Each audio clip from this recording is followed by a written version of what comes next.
Hello बच्चों, let's read this question. So this question says, what are the different types of non-contact forces? ठीक है, non-contact forces के हमें क्या बताना है, different types बताने हैं।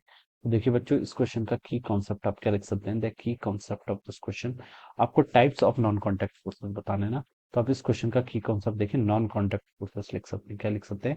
Non contact forces, this will be the key concept of this question. अब देखिए बच्चों, नॉन कॉन्टैक्ट फोर्सेस क्या होते हैं?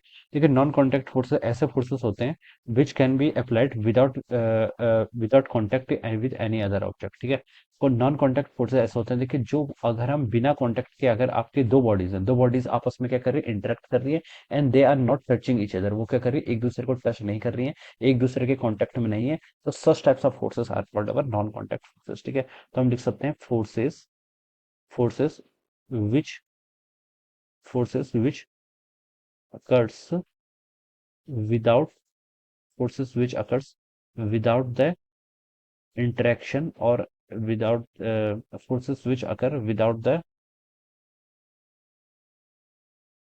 इसका हम ऐसे लिख सकते हैं, forces which occur without the contact with other object. ठीक है, without the contact with other object, alright.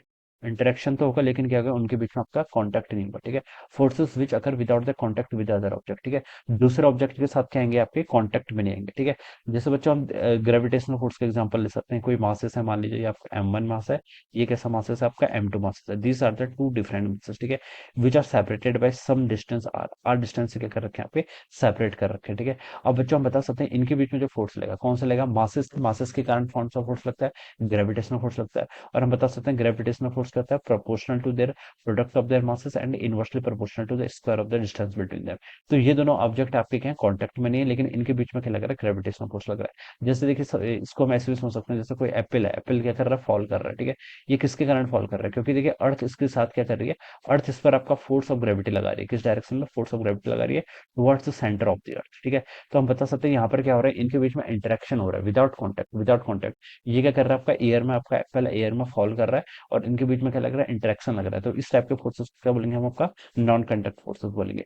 Similarly आपका इलेक्ट्रोस्टैटिक फोर्स है, force which occurs because of the charges, charges के कारण जो फोर्स होता है, ठीक है, वो आपका इलेक्ट्रोस्टैटिक फोर्स है, वो भी किसके कारण होता है, आपका that also come under the category of the non contact forces. ठीक है, आपका मैग्नेटिक फोर्सेस, जैसे अगर कोई करंट कैरिंग लूप है, या फिर मान लीजिए आपके पास दो मैग्नेट है, ये क्या करते हैं, आपस में एक दूसरे को अट्रैक्ट करते हैं। ठीक है, नॉर्थ पोल और साउथ पोल क्या करते हैं, अपने एक दूसरे का अट्रैक्ट करता है। ये किसके कारण पॉसिबल होता है, यहाँ पर हम बता सकते हैं मैग्नेटिक फोर्स। ठीक है, तो ये सारे एग्जांपल्स हैं आपके नॉन कॉन्टैक्ट फोर्सेस के, तो इसके एग्जांपल्स हमें बताना था। तो देखिए, हम इसके क्या एग्जांपल्स ले सकते हैं। पहला हो गया आपका ग्रेविटेशनल फोर्स, कौन सा जाएगा आपका, ग्रेविटेशनल फोर्स हो गया। ठीक है, फिर आपका इलेक्ट्रोस्टैटिक फोर्स हो गया, इलेक्ट्रोस्टैटिक फोर्स लिख सकते हैं, या फिर उसको हम कुलम्बिक फोर्स से बोलते हैं। ठीक है, थर्ड फोर्स कौन सा हो जाएगा, आपका magnetic forces. So these all forces are the examples of the non-contact of forces। ठीक है, ये क्या यहाँ पे different types हैं non-contact force के। Okay, so I hope you all understood this concept. All the best and thank you so much.